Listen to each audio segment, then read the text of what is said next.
da Copa do Mundo, eu chamo o Robson Morelli, que esteve aqui com a gente durante esses dias, trazendo informação de qualidade sobre os jogos. Muito boa tarde, Morelli. Conta pra gente então sobre essa final de ontem. O que você acompanhou por aí? Também qual foi sua impressão sobre esse jogo disputado e emocionante, né? Boa tarde, Camila. Boa tarde a todos. Foi um prazer estar com vocês nesse programa, nesse período todo, com você, com o Rafa. Foi bem importante para mim segurar esse microfone nesse programa. Olha só, uma final de campeonato, uma final de Copa do Mundo, em que a Espanha dominou absolutamente o tempo todo a forte seleção da Argentina, mas que não conseguiu jogar nem um pouquinho na decisão. A Espanha não deixou. A Espanha ficou com a bola, colocou a bola debaixo do braço, Camila, e não deu para ninguém, não dividiu com os rivais, não deu a menor chance para esse time argentino que fez bonito, que tinha Messi se despedindo das Copas do Mundo, que tinha bons jogadores, mas que perdeu um pouco as estribeiras no final da partida.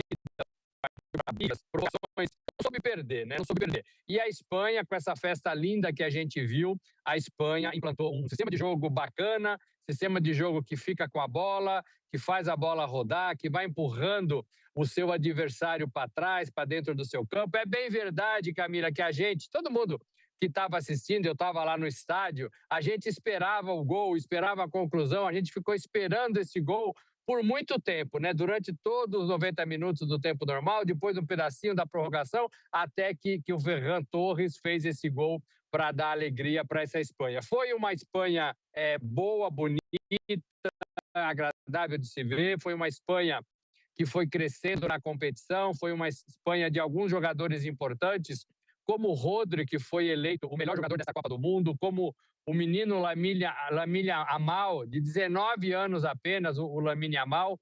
Então tem uma Espanha do presente e tem uma Espanha do futuro. Hoje quem dá bola é essa Espanha bacana, essa Espanha que joga bonito e essa Espanha, Camila, que joga do seu jeito. Ela não copia nenhuma outra seleção, ela não quer ser nenhuma outra seleção, ela pratica um futebol que a levou para o título de campeão do mundo também em 2010, na África do Sul. A gente estava lá, a gente viu esse mesmo tipo de jogo, de toque de bola, de paciência. Ela não copia nenhum outro rival da Europa, nem de qualquer parte do mundo. Fica o recado aberto para a seleção brasileira, que perdeu um pouco a sua identidade, quer jogar de uma forma que ainda não sabe e nunca vai saber, porque ela tem um próprio jeito de jogar. Camila. Morelli, para a gente relembrar, porque ontem teve esse jogo da final, mas no sábado teve a disputa pelo terceiro lugar. Foi um jogo com 10 gols. Fala para a gente também quais foram os seus destaques para esse jogo.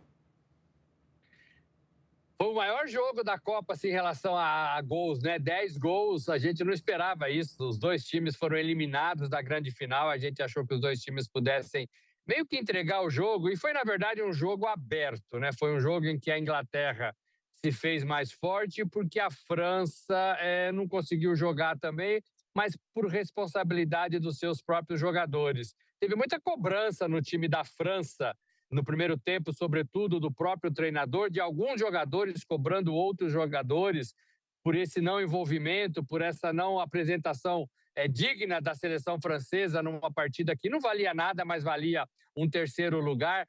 No futebol, no Copa do Mundo, vale bem pouco isso, mas havia um compromisso e alguns jogadores da França, não apontados por mim, apontados pelo próprio treinador, o Didier Deschamps, que se despediu da Copa, apontado por outros jogadores, não levaram a sério essa partida. Então teve muita cobrança e causou um mal-estar geral. A França, depois dessa bronca no vestiário, reagiu, estava perdendo por 4-0 para o time inglês, reagiu e conseguiu ainda chegar perto do resultado 6-4 para a Inglaterra, na melhor posição da Inglaterra. Eu destaco o Harry Kane nesse time inglês, eu destaco o Bellingham também no meio de campo do time inglês, eu destaco toda essa frente da França. Não é porque perdeu que a gente tem que abrir mão de achar que essa França não é um bom time, ela é sim um bom time. E esse cara aí ó, da foto que marcou 10 gols na Copa do Mundo, 10 gols numa edição de Copa do Mundo, não é pouco, não é pouco.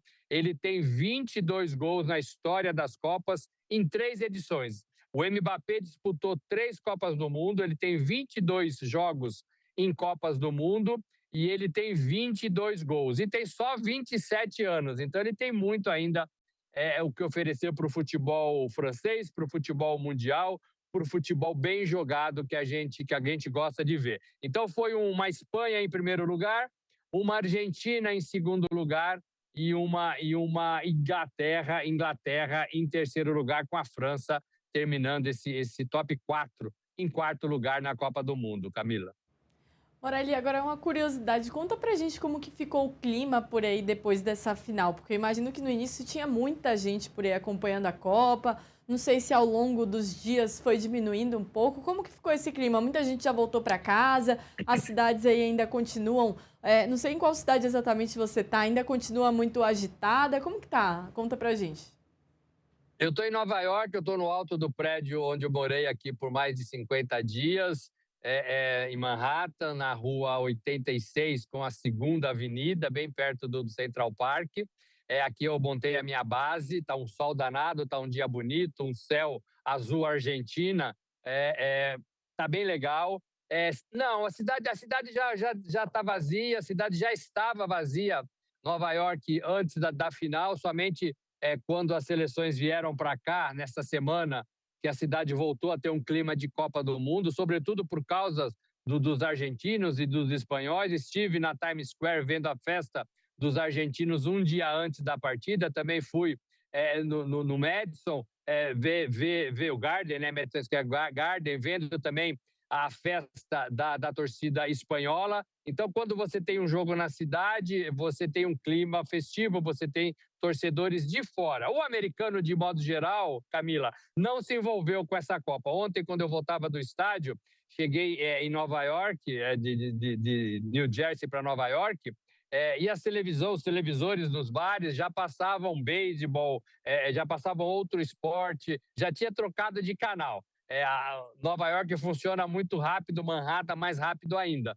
Então a Copa acabou, a Copa ficou para trás. A gente vai falar muito dessa Copa pela intervenção do presidente Donald Trump. Ontem ele esteve no estádio, ele entregou medalhas, ele ajudou a erguer o troféu, teve todo um aparato de segurança gigantesco, né, que faz parte do protocolo nos lugares onde o presidente dos Estados Unidos vai. Então teve um protocolo gigantesco com revistas, os helicópteros chegando, 3 helicópteros, o dele mais 2 descendo junto nas proximidades do estádio, 4 caças da Força Aérea Norte-Americana sobrevoaram o estádio do MetLife, onde foi a partida, o espaço aéreo estava fechado. Então, tudo isso são sinais um pouco do que a gente viu nessa Copa, nessa final de Copa, e essa intervenção maluca que a gente criticou demais dos Estados Unidos, do Donald Trump, nas coisas da FIFA, nas coisas do futebol. A gente ainda vai falar muito disso nos próximos meses, nos próximos anos, sobre para onde vai o futebol, né?